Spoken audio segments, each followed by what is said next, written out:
What's up, guys? So we're doing a little upgrades to the Ram. Those of you who are new to the channel, it's a 24 Ram Rebel 2500, the 6.4 Hemi. But I have issues with the front drive line. If you're familiar, the end that goes in the transfer case is like a CV joint. It's got that rubber boot on it.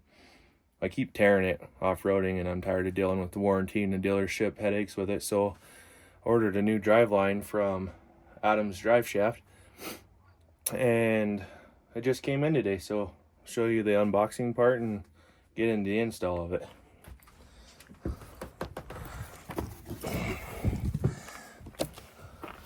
It's a new drive line. Pretty nice packaging. This is the adapter hardware to go to the factory transfer case. Comes with sticker pack, Velcro patch. Let's see if I can get this out one-handed here.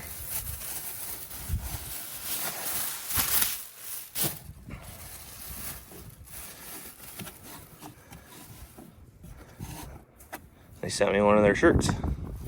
But yeah, we'll go start getting this all assembled and tore apart and put back together, and kind of show you where it's going bad on the truck. All right, now we're up under the truck here, so you can see up in there the rubber boot, and it's torn. You can see all the grease is flung up around. We get this skid plate off. Get these pulled off. There's a retainer ring that holds this on there. Pull that out and you reuse that for Adam's adapter. You get these bolts pulled off. We'll get this down and out of here and go in with the new one. All right, I got this end unhooked. Those are a 15 mil socket. And up under here, I got the rubber boot off. And you see there's a pin or snap ring or something in here. Holds this piece on. So you gotta pull that ring off and save it, because you gotta use it for the other adapter. They don't send one in the kit. But yeah, we'll start getting this off and getting the new one up in here.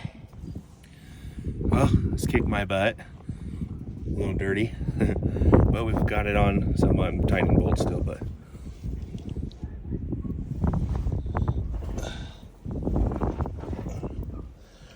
this is what kicked my butt. That retainer clip that they said he used goes up in here into the groove.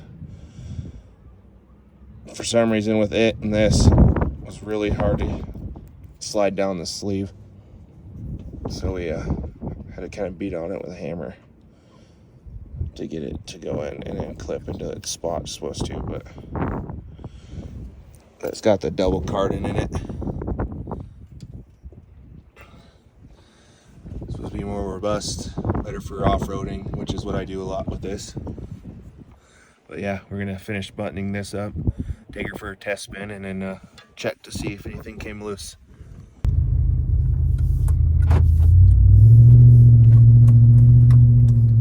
I'm just taking it for a test drive. I think I got the bolts on pretty tight.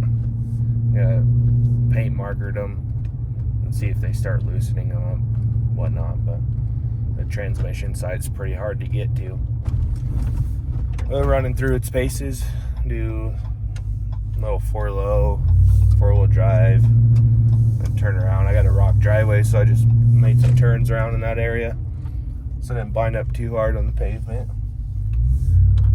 But yeah, like I said, do a lot of off-roading in this truck, and I was having issues with that CV joint end, the rubber boot on that end constantly would tear open and fling all the grease and stuff up out of there, and so it would collect water and dirt back into it, which isn't good for it, obviously. And go to the dealership and you show them a picture of it, it's clear as day what the problem is, and they want to schedule you a week out. They want the truck for an entire freaking day to diagnose what you're claiming the problem is.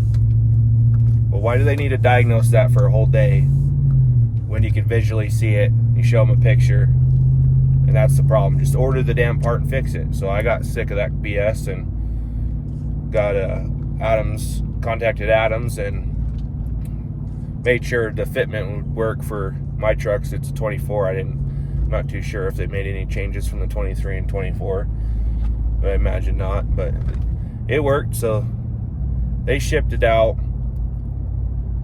Then 4 days I got it, which is pretty quick considering where I live, and weeks ahead of when the dealership would get it in to fix it anyway. And I got a big trip coming up and I don't want issues, so went ahead and replaced it. And it's got the double carded on one end and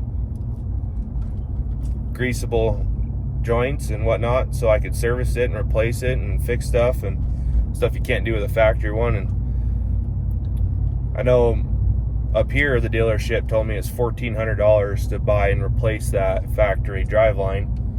It was $1,200 from Adams for their beefed up version for this truck, and I can service it and all that. It was just a win-win to me, so I went that route with it instead, and it'd be better for off-roading. It's got that adjustable collar in it, so it just work out.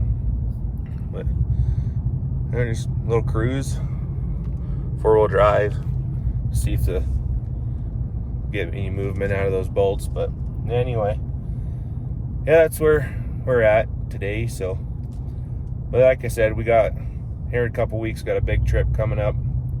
Be a week on the road, so not the overlanding thing, but traveling and check out some cool stuff. We got to take you guys along for that adventure. And if you're new, just watching this, and you're interested in seeing the truck perform off-road, I got a lot of videos you can go back and watch, or you can subscribe to the channel and follow us along on all of our adventures. And yeah, thanks.